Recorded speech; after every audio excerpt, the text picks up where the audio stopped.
1 Thessalonians chapter 4. Finally then, brethren, we urge and exhort in the Lord Jesus that you should abound more and more, just as you receive from us how you ought to walk and to please God.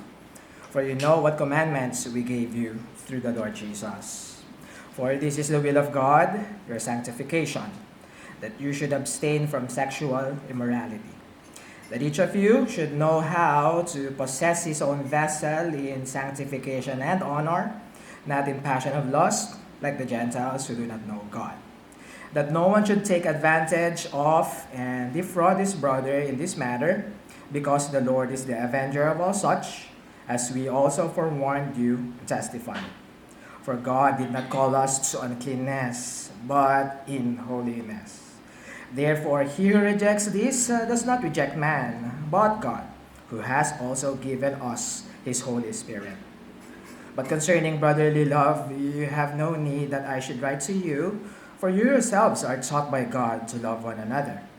And indeed, you do so toward all the brethren who are in all Macedonia.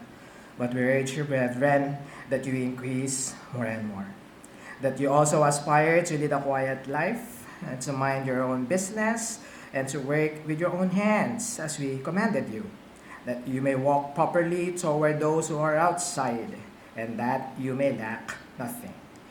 But I do not want you to be ignorant, brethren, concerning those who have fallen asleep, lest you sorrow as others who have no hope. For if we believe that Jesus died and rose again, even so God will bring with him those who sleep in Jesus. For this we say to you by the word of the Lord, that we who are alive and remain until the coming of the Lord will by no means precede those who are asleep. For the Lord himself will descend from heaven with a shout, with the voice of an archangel, and with the trumpet of God. And the dead in Christ will rise first.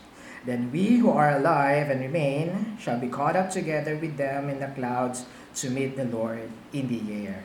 And thus we shall always be with the Lord. Therefore, comfort one another with these words.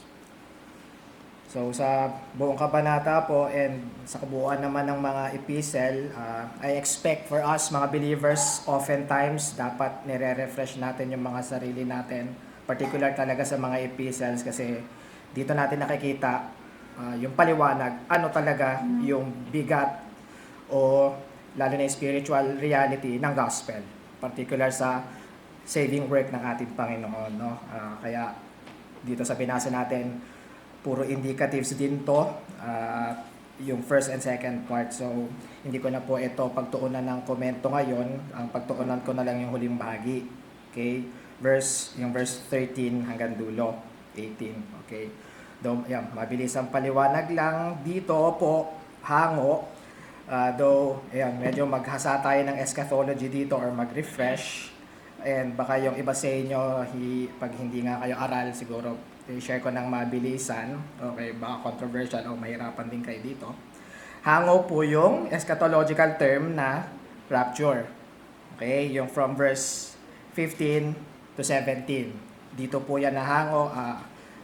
Alamin nyo na lang or siguro ipaubaya ko na sa mga preacher natin kung paano napunta sa English term na rapture. But I will say, which very clear sa nabasa natin, yung teaching itself or the term itself ay biblical. Therefore, dapat natin siya paniwalaan, dapat natin siyang i-accept.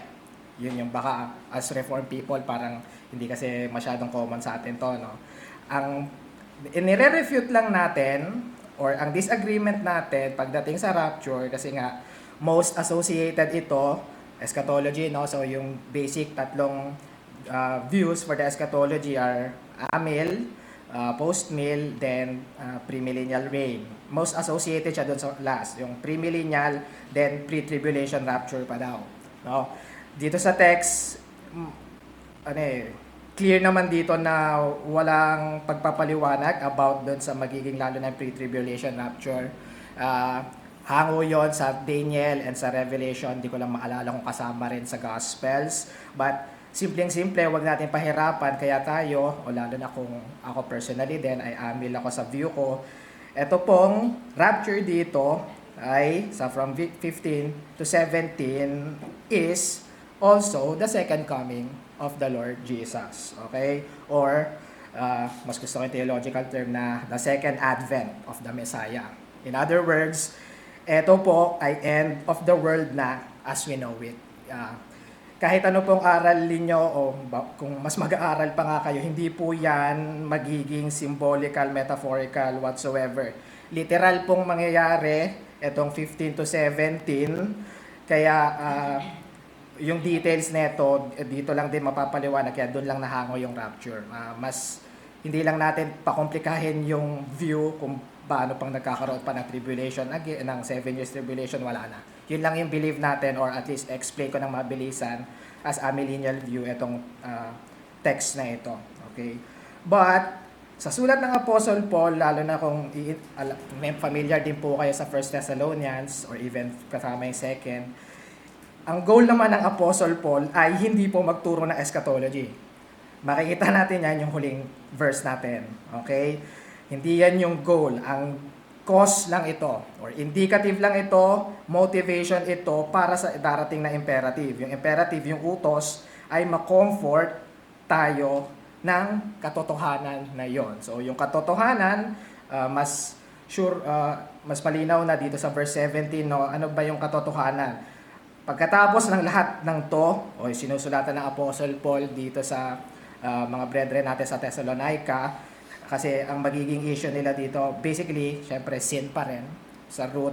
Pero mas malinaw pagdating na sa 2 Thessalonians, yung iba naman sa kanila, top 2 na naging sin nila, yung iba naging tambay, ayaw na magtrabaho, yung iba naging chismosa na lang. Ewan ko, chismosa kasi busybodies.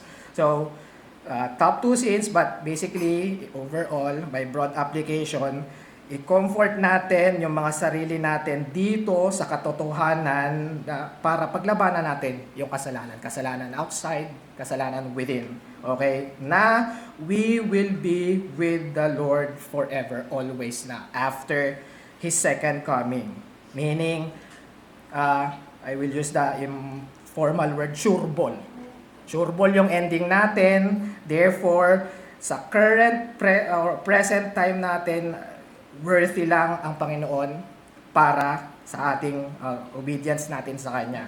Yun yung, kung yung pinaka-point dito, di ba, comfort, another term siguro mas gusto ko na ma-encourage tayo ng ending natin. So, yung command from verse 1 ng chapter 4, makikita nga natin dito, live a life of obedience or live a life of righteousness and holiness, because basically the Lord Jesus, our Savior, our God, He is worthy of it. Every second of our obedience, every moment, all moments of our progressive sanctification and holiness, He deserves it. He is worthy.